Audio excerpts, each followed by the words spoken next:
트립닷컴에서 제일 저렴한 항공권 예매하고 오후에 치앙마이로 떠나요.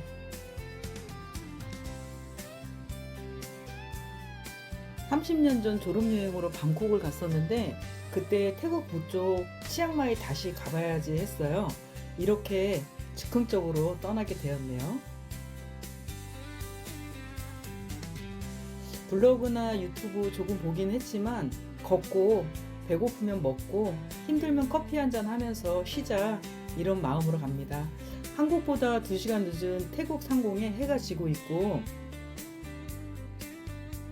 어둠은 더 짙게 내려앉고 치앙마이 야경이 저를 기다리고 있네요.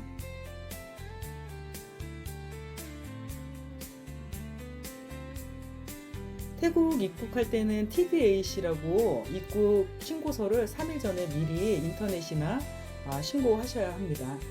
짐을 찾고 잠시 그랩 택시를 불러서 호텔로 들어가 쉬는 오늘 태국 첫 일정입니다. 다음날 호텔 탑에 올라가 일출도 보고요. 높은 건물이 거의 없는 올드타운을 내려다봅니다. 첫날 일정은 님만해민 마야물과 원림만 골목 투어, 그리고 치앙마이 대학교 내에 있는 앙케우 호수, 그리고 오후와 저녁에 걸쳐서는 도이스텝에 한번 올라가 보려고 합니다.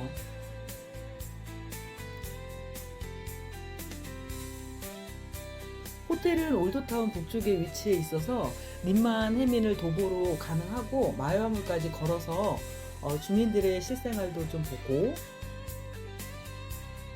아침부터 격투기 연습하는 사람들도 만나고요. 더운 나라라 일찍 시작하는 그들의 아침이 너무도 활기차 보였어요. 숙소에서 마야물까지는 한 15분 정도고 10시에 오픈이라 원림만 주변에 있는 골목으로 들어가서 작은 상점에서 쌀국수와 밀크커피로 아침을 먹었어요.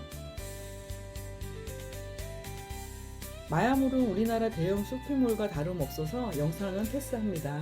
다시 한 15분 걸어서 치앙마이 대학교로 갔습니다.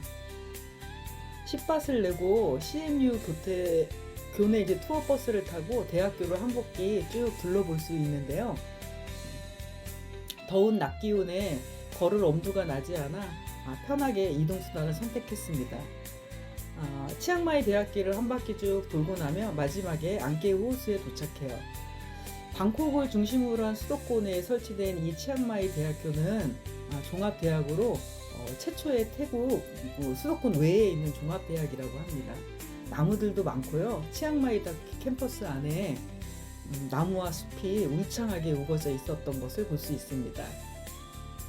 치앙마이 대학교는 규모가 어마어마하게 좀 커서 걷는 거를 추천을 하지는 않고요. 하루에 또 둘러보기도 다 힘들어서 관광객이나 외부인들은 이런 트램이나 버스를 타고 대학교를 좀 둘러볼 수 있고 정해진 동선을 통해서 이제 교내를 둘러보는 그런 코스라고 보시면 됩니다. 대학교에 들어왔다는 기분보다는 아주 울창한 숲에 들어온 기분이었어요. 우체국이나 금융기관 등 대학 안에서 모든 걸 처리할 수 있고 무엇보다 곳곳에 스타벅스와 자그마한 카페들이 많아서 다니면서 외부인들이 쉬어가기 좋은 그런 코스들로 구성되어 있는 것 같아요. 정말 좋았던 것 같습니다. 곳곳에 학생들의 등하교용 오토바이가 어마어마하게 주차장에 주차되어 있던데 이런 곳들이 꽤 여러 곳에 준비되어 있더라고요. 나중에 다시 한번 치앙마이로 온다면 앙케우 저수지에서 일출도 보고 천천히 걷다 작은 카페에서 차도 한잔 마시면서 이곳저곳 돌아다니며 치앙마이 대학교 학생들하고 도란도란 얘기도 나눠보고 싶었어요. 여기 스타벅스 보이시죠? 규모가 엄청 크더라고요. 여기는 들어가 보진 않았지만 학생들이 많이 앉아 있어서 아마도 학생회관 내지는 학생식당 이런 거 아닐까 싶었어요.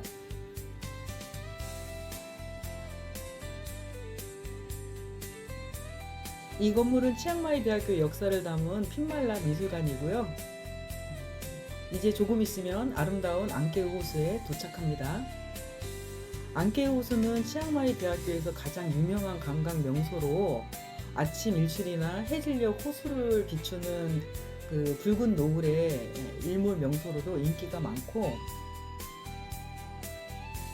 잘 조성된 산책로는 여행자의 발걸음을 잠시 쉬게 하는 그런 아주 멋진 호수입니다. 호수 뒤로 도이스텝 산이 펼쳐져 있어서 그림 같은 아름다운 호수를 여러분들이 보실 수 있습니다. 관광객에게는 비교적 잘 알려지지 않아서 조용하게 차 한잔 하고 싶거나 보고만 있어도 마음이 그 어떤 편함을 좀 원하신다면 앙케우 호수에서 잠깐 쉬었다 가시는 것도 추천드립니다.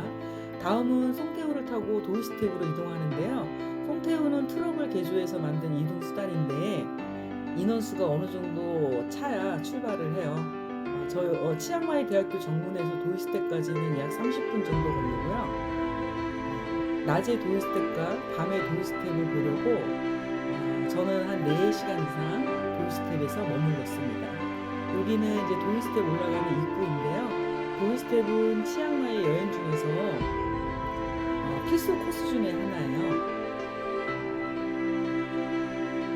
한국어 간판 상점 금수정이 있어가지고 나름 반가웠습니다. 입구에서 한 300개의 계단을 오르는 코스가 있는데 너무 더워서 포기하고 입장료와 케이블카 이용료를 합쳐서 50% 주면은 이 건물에서 케이블카를 타실 수 있습니다. 여기는 입장료 파는 높여서고요. 케이블카는 이렇게 생겼어요. 양쪽에 조망을 할 수가 없어서 좀 답답하긴 했는데, 여기는 도이스텝 사원 태국 북부 치앙마이에서 가장 유명한 사원 중 하나인 도이스텝 사원에 지금 들어가고 있는 시간입니다. 치앙마이 랜드마크의 도이스텝은 치앙마이 여행자의 필수 코스 중에 하나입니다. 해발 한 1000여 미터 높이의 도이스텝 산 위에 있고 1383년에 세워졌으며 태국의 소중한 불교 유산 중 하나입니다. 이 사원의 전설을 잠깐 듣고 가실까요? 한 승려가 신성한 불교 유교 사리를 발견을 했는데 어디에 보관할지 고민하는 중에 흰 코끼리의 등에 올려서 산으로 보냈다고 해요. 코끼리는 이 도이스텝 산에 도착해서 3바퀴를 돌고 나무에 숨을 거두었다고 했는데, 이를 계기로 여기에 이런 사원을 세웠다고 합니다. 사리탑이 있는 중앙의 황금빛 불탑은 빛을 반사하는 금박으로 덮여 있어서 아주 경이롭기까지 하더라고요. 우리나라 탑돌이 하듯이 태국 사람들도 이 탑을 중심으로 이곳에 도착하면 이 황금탑 주변을 도는데 3바퀴를 돌면서 기도를 해야 소원이 이루어진다고 해요. 저도 그들을 따라 탑돌이를 하면서 모든 것이 순조롭고 또 가까운 이웃들이 행복하길 기원했습니다. 이 영상 보시는 님들께서도 평안하고 행복한 그런 시간들 많이 가지시면 좋겠어요. 오전 6시 이전에 방문하면 관광객이 적어서 조용하게 사원을 감상할 수 있을 것 같고 아침 일출도 보실 수 있을 것 같아요. 해질녘에 또 방문하면 치앙마이 시내가 한눈에 보이는 그런 전망대도 있어서 시내 야경을 감상할 수 있을 것 같고요. 여러분들한테 아주 멋진 경험으로 남을 것 같습니다. 다 아시겠지만 치앙마이는 사원이 가는 곳마다 많잖아요. 민소매나 짧은 치마, 반바지 등은 입장이 제한될 수 있습니다. 여러분들 가실 때 당장 챙겨가시면 좋을 것 같아요. 신성한 장소이니 조용하게 관람하는 것도 예의일 것 같습니다.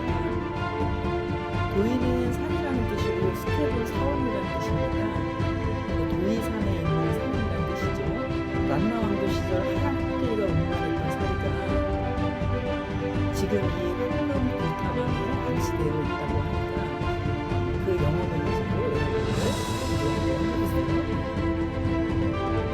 경회를 다시 나와 이제 치앙마이 시내가 한눈에 보이는 전망대 쪽으로 나가서 해가지기를 기다려봤습니다. 이 타임 이후부터는 어둑어둑해지는 도스텝 치앙마이 시내 야경 관람이거든요.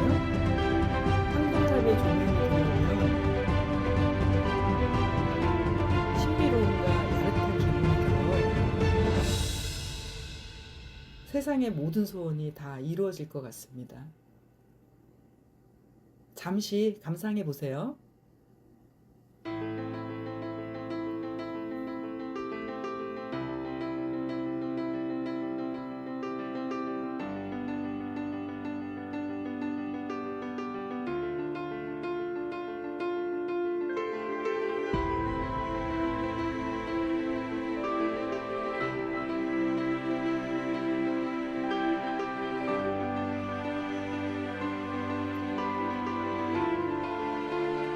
보이스트랩으로 황금탑의 조명이 들어오고요.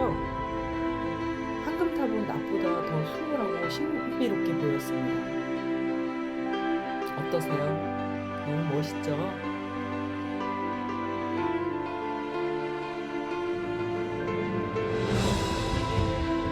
여러분들 황홀하지 않으세요? 한번 가보고 싶지 않으세요? 치앙마이에서 사원 딱 한 군데만 간다면 이 도이스텝에서 주간 야간을 강력 추천드릴게요. 저는 이제 배고파서 다시 이제 송태호를 타고 치앙마이 대학교 야시장에 왔어요. 값싸고 신선한 가을들이 즐비하게 많았고요. 여기는 이제 원주민들, 학생들, 여행자들이 많이 찾는 곳이어서 맛있는 저녁 시간을 즐길 수 있고요. 치앙마이에서 시장 세 곳을 다녔는데 저는 우리 치앙마이 대학교 야시장이 제일 좋더라고요. 간단한 간식도 많고 로띠, 망고들 혼자서 맛보고 싶은 건 다 하나씩 먹어봤습니다. 여기 야시장은 치앙마이 대학교 학생들이 많이 찾는 곳이어가지고 가격도 좀 저렴하고요. 치앙마이 젊은 친구들이 취향도 좀 알아볼 수 있는 그런 공간인 것 같아요. 무엇보다 이제 저렴한 가격으로 이것저것 골라먹는 재미도 있고요.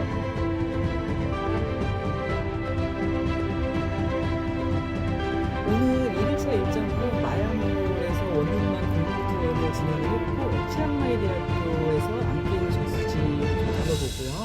도이스텝에 올라가서 주간 야경까지 함께 보는 그리고 마지막으로 황금빛으로 물드는 치앙마이에서 두 번째 일출입니다. 오늘은 해자를 따라 중심지로 들어가서 올드타운을 걸어보려 해요. 이 해자는 올드타운 사방을 감싸고 있는 형태로 되어 있는데요. 하루에 다 소화하기는 힘들어요. 그래서 올드타운 중심인 타페게이트를 중심으로 해서 북쪽을 탐방하려고 해요.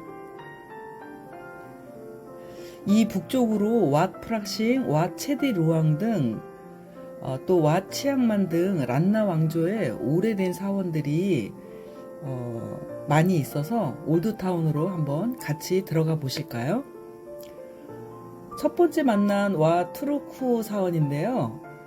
올드타운 들어가서 처음 만난 사원입니다. 두 번째 만난 거는 왓 프라싱 사원인데요. 왓 프라싱은 14세기 불교 사원으로 태국 치앙마이에서 가장 중요하고 역사적인 사원이라고 해요. 치앙마이 3대 사원 중에 하나이고 1345년 란나 왕조의 7대 왕인 파유 왕이 선왕의 유고를 봉안하기 위해서 만들었고 화려하고 정교한 조각과 금박 장식이 특징인 사원입니다. 옥색 얼굴에 부처님도 있었는데요. 처음 보는 거라 참 인상적이었어요. 와프라싱은 한때 버마 지배기를 거치면서 방치되기도 했는데 18세기 말 치앙마이 독립 후에 왕실의 후원을 받아서 화려하게 복원되어 지금의 모습으로 재탄생되었다고 합니다. 혼잡하지 않은 아침 시간이나 이른 시간에 방문하면 한적하고 쾌적해서 좋을 것 같아요. 세 번째는 와차이 프라키아 사원입니다.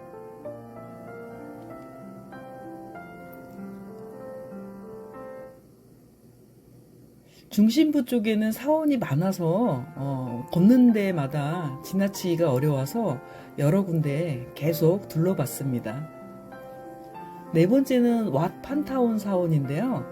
왓 판타온은 이제 목조 건물이 고풍스러운 사원이고 들어가서 보면 아름다운 사원입니다. 사원마다 특징이 조금씩 달랐지만 계속 많이 보니까 나중에는 이름이 헷갈리더라고요. 다섯 번째는 와 체디 루앙 사원이에요. 와 체디 루앙은 올드타운에서 입장료를 받는 사원인데요. 입장료는 50바시고 올드타운에서 가장 규모가 큽니다. 높이 90m의 태국 북부에서 가장 큰 체디가 있고 사원을 찾는 사람들이 얇은 금박지를 사서 부처님에게 이렇게 봉헌하는 의식이 상당히 인상적이었어요. 금을 받은 부처들의 모습도 보기 드문 장면이었습니다. 신자는 아니지만 저도 사원 안으로 들어가서 더위도 식힐 겸 한참을 앉아 있었어요.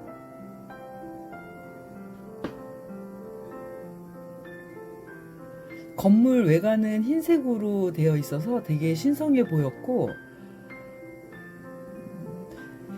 이 체디가 있었던 오래된 사원인데 부분적으로 붕괴된 모습이잖아요. 1545년 지진으로 붕괴가 되어서 여러 차례 복원이 되었는데 치앙마이에서 가장 큰 건축물이라고 합니다. 오전 투어를 마치고 점심 먹으러 왔어요. 모닝글로리와 팟타이 시원한 주스 한 잔입니다. 제가 몰랐는데 제가 먹은 식당 옆에 블루누들이란 쌀국수집인데 이곳이 여행자들이 찾는 맛집이래요. 웨이팅도 상당히 길었습니다. 이 지역은 이제 소소한 카페와 마사지샵, 깨끗한 화장실이 있어서 점심 먹고 잠시 사람 구경하며 쉬었어요. 여섯 번째는 와 프라온 사원입니다.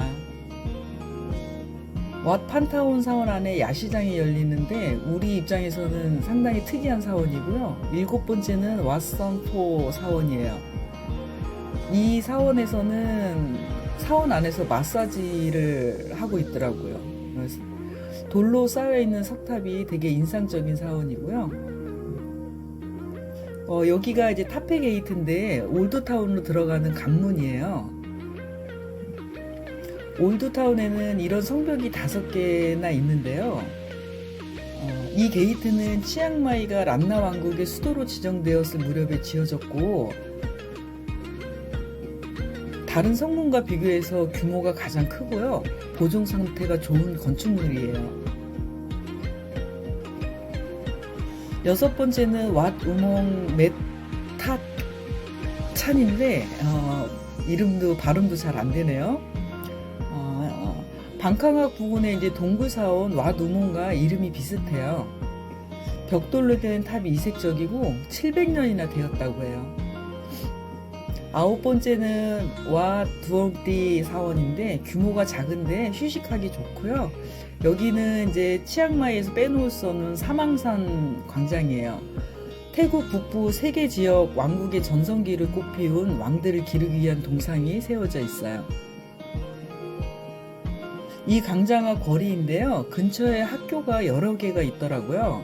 학생들이 상점에서 아이스크림도 먹고 주스 등으로 더위를 좀 식히고 있고요. 운동회 같은 것이 있었는지 음악 소리도 크게 들렸고 북소리 등도 크게 들리고 매우 활기찬 거리였습니다.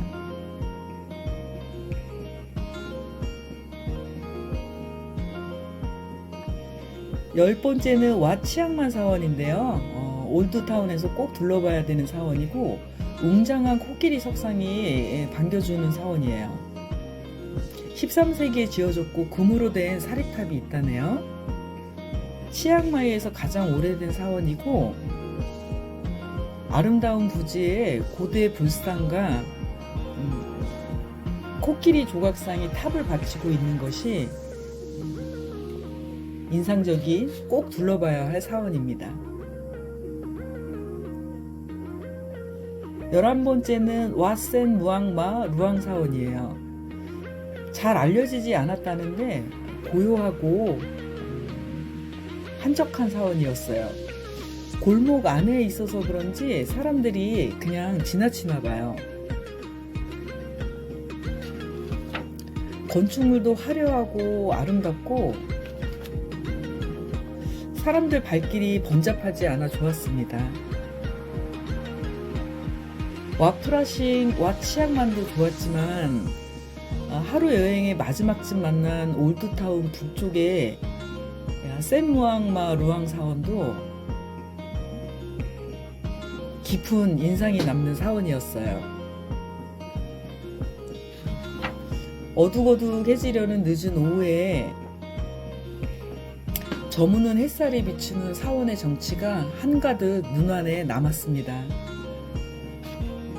여기는 배고파요. 이제 밥 먹으러 가야 될까봐요. 외부에 있는 거대한 좌불상과 붉은 지붕이 인상적이었는데 요거 마치고 이제 밥 먹으러 갈게요.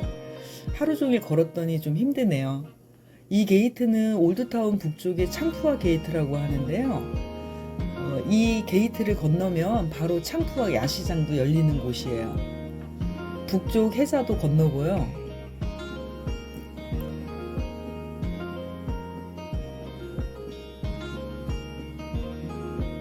창푸아 야시장에서 저녁과 맥주 한 잔, 생망고와 돼지고기 꼬치 그리고 망고 스테이키로 저녁을 먹었습니다. 치앙마이 사람들과 이국의 사람들도 많이 만나고요. 옆자리에 앉은 남아프리카 여행국과 짧은 얘기도 나누고 800원짜리 용가를 몇 개 사가지고 다음날 아침으로 먹었어요. 용가가 한국에서는 하나에 5,000원 이상 했던 것 같은데 망고, 용가, 오렌지 맛있게 여기서는 많이 먹었습니다.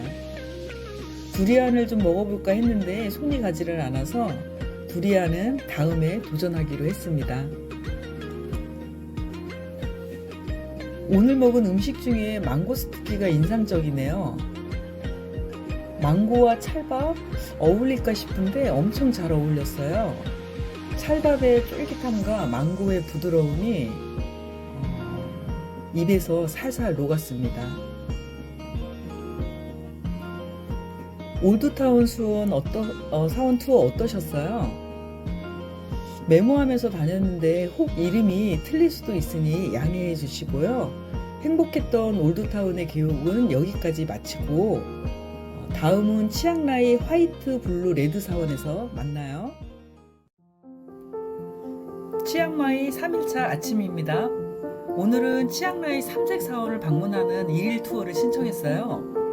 치앙라이는 치앙마이에서 3시간 정도 이동해야 하고요. 대중교통편도 좋지 않아서 많은 관광객들이 1일 투어 신청하는 코스가 많습니다. 아침 7시부터 시내 곳곳에 있는 예약자들을 태워가지고 12인승 밴에 픽업해서 이동하는 그런 코스입니다. 덕분에 아침 해자를 차로 이동하면서 찍게 되었네요. 멀미약 챙기시고 치앙라이로 같이 가보실까요? 이동하면서 처음 들른 곳이 농렉 빌리지인데요. 입장료 300바트를 받는데 투어 비용이 포함되어 있어요. 목이 긴 아름다운 여인들은 2.5kg나 되는 긴 링을 평생 착용한다고 해요. 카렌족이나 다른 실제 마을은 볼 수가 없고 이렇게 제한된 장소에서 지금은 이제 상업화된 모습만 좀 볼 수 있다고 합니다. 관광객들의 입장료와 물건을 판 수입으로 아이들 교육도 시키고요. 소수민족의 삶을 유지하는 데 사용한다고 합니다. 직물도 짜고 스카프 등 소품도 파는 농렉 빌리지 여인들, 여기서 안녕. 여기는 치앙라이로 가는 길에 들르는 메카찬 온천 휴게소입니다. 뜨거운 온천수가 펄펄 나오고 온천이 흐르는 그 그늘에 앉아 무료로 족욕을 하며 피로도 풀 수 있는 공간이에요. 온천물은 생각보다 뜨거웠어요. 이 온천은 치앙라이 하이트 사원 가는 길에 있는 필수로 들리는 곳인데요. 한 2-30분 정도 시간을 주거든요. 이렇게 온천에 발을 담가보는 것도 한번 추천해 드리고 싶네요. 즐거운 체험이 될 것 같아요. 아침 시간이라 그런지 조용하고 아름다운 온천이었습니다. 플라스틱 바구니가 흐르는 온천 주변에 놓여 있으니까 누구든지 편하게 앉아서 발을 담가 보시면 되겠어요. 금과 은 장식을 파는 생각보다 큰 상점도 있었고요. 소소한 간식거리를 먹을 수 있는 가게도 있어서 휴게소 간식도 맛보실 수 있어요. 드디어 제가 보고 싶었던 치앙라이의 화이트 사원에 도착했습니다. 치앙라이 태국 가장 북단에 위치한 곳이고요. 치앙라이는 1262년에 맥라이 왕이 란나 왕국의 중심으로 세운 도시이고 주변 자연 경관이 아름다운 도시입니다. 가장 먼저 입장료 200바트를 내고 들어갑니다. 먼 거리를 이동했으니 관람전에 화장실을 먼저 가야겠죠. 외관은 사원처럼 보였는데 골든 토일렛이라고 황금 화장실입니다. 이 사원의 이름은 왓롱쿤인데 화이트 템플이라고 불려요. 태국의 아티스트인 찰렘차이 코시트 피팟이 설계하고 1997년부터 짓기 시작했다고 하는데 부처의 순수를 흰색으로 표현하고 지붕 위에는 코끼리, 나가, 4마리의 동물을 각각 표현을 했는데 지구, 물, 바람, 물 이런 것들을 표현한다고 해요. 하얀 대리석과 그 유리 조각으로 비치는 그 모습이 너무 아름답습니다. 이 건물은 골든 가네샤 전시장이라고도 하고 사원이라고도 하는데 행운의 신인 가네샤를 모시는 곳이랍니다. 내부는 촬영 금지인데 직원이 금방 제지를 하더라고요. 치앙라이의 랜드마크라 할만하죠. 대법전은 뒷부분에 영상이 들어가 있고요. 예술의 동굴에 들어가 봤어요. 기괴하고 환상적인 벽화와 조각들이 불교적 내세를 표현하고 있다고 합니다. 독특한 예술 전시 공간이래요. 황금으로 치장한 종 한번 쳐보고 싶었는데 보는 것에 만족해야겠죠. 사원 전체가 부처의 순수함을 흰색으로 표현했다고 하고 거울 유리 조각에 박혀 있어 햇빛에 반짝이는 것이 정말 이상한 나라에 온 듯한 기분이 들었어요. 우리 투어팀은 한 50분 정도 자유시간을 주었는데 규모가 넓어서 시간이 조금 부족했어요. 이것은 퓨리티 타워인데 퓨리티는 순수라는 뜻이고 입장료 내는 입구로 들어가면 바로 볼 수 있어요. 파란 하늘과 흰색 사원 아름답지 않으세요? 대법전을 가기 위한 이렇게 다리를 건너면 양옆에 이제 지옥에서 구원해 달라고 처절하게 손을 흔들고 있는 수많은 손을 볼 수가 있는데 경건한 마음까지 들게 되더라고요. 대법전 안으로 들어가 봅니다. 저희는 화이트 사원 바깥쪽부터 돌아가지고 이 대법전 영상이 끝에 와 있어요.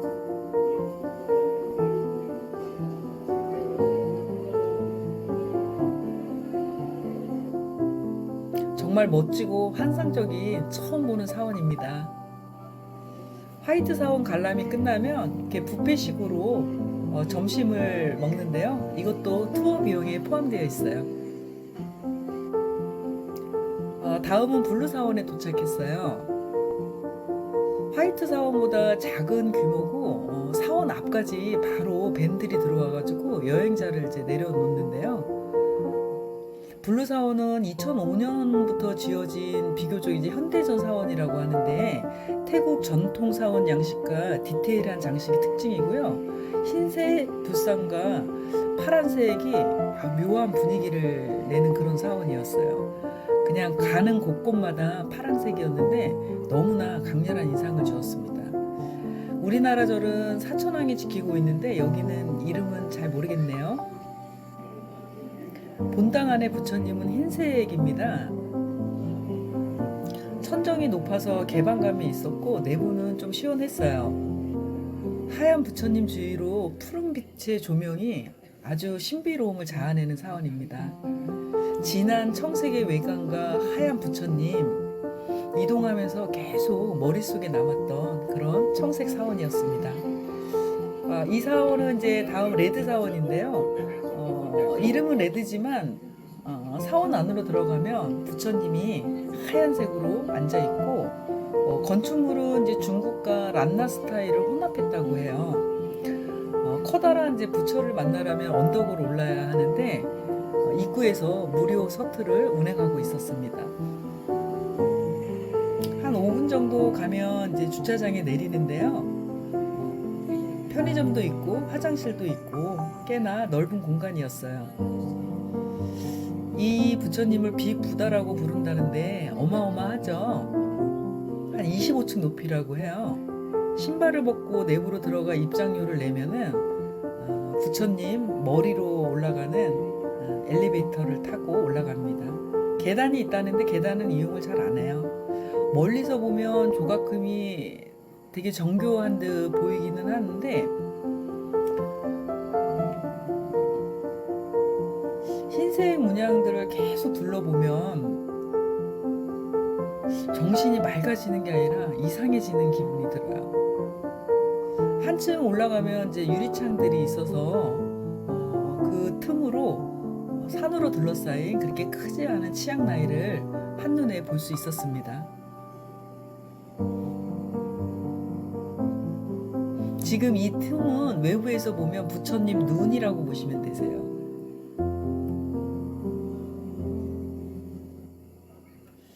빅부다 밑에는 이제 커다란 용이 부처님을 받치고 있는 것처럼 보이고 지키고 있는 것처럼 보여서 같은 샷에 넣어 보면은 너무 근사하고 아름답게 보입니다. 이 건물과 옆 건물 지붕이 빨간색이라 여기가 아마 이제 레드 사원이라는 명칭이 붙여진 것 같은데요. 이 건물은 내부는 들어가 보지는 않았고요. 여의주를 물고 있는 용이 금방이라도 하늘을 나를 것 같았어요.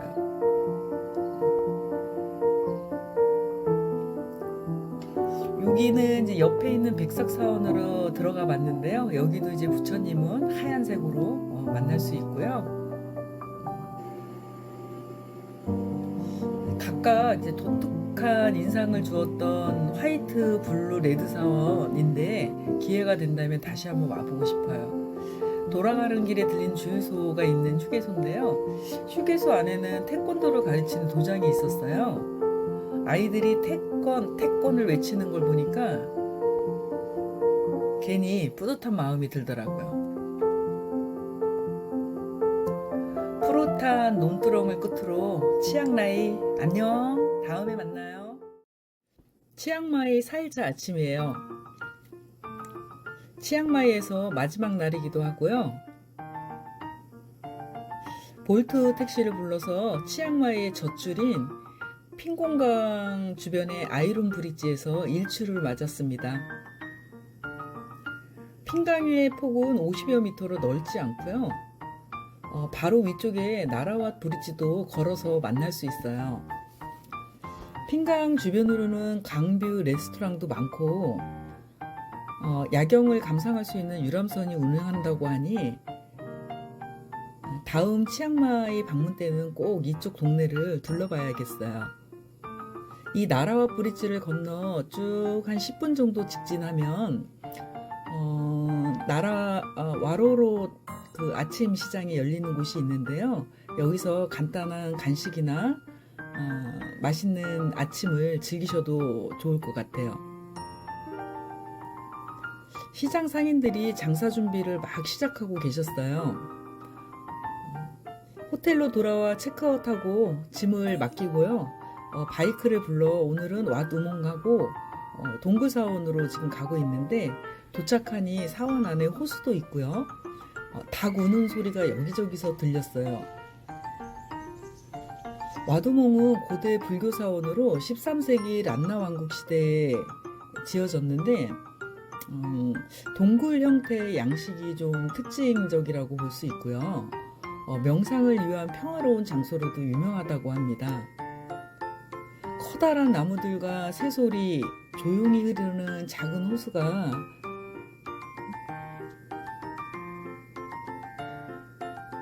닭들이 새끼들을 낳아 자유롭게 돌아다니는 모습 또한 여유로운 마음을 갖게 하는 그런 사원이었습니다.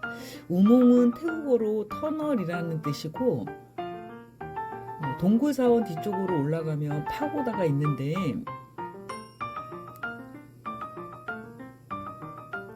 불교 사원에 있는 탑을 파고다라고 한다고 하네요.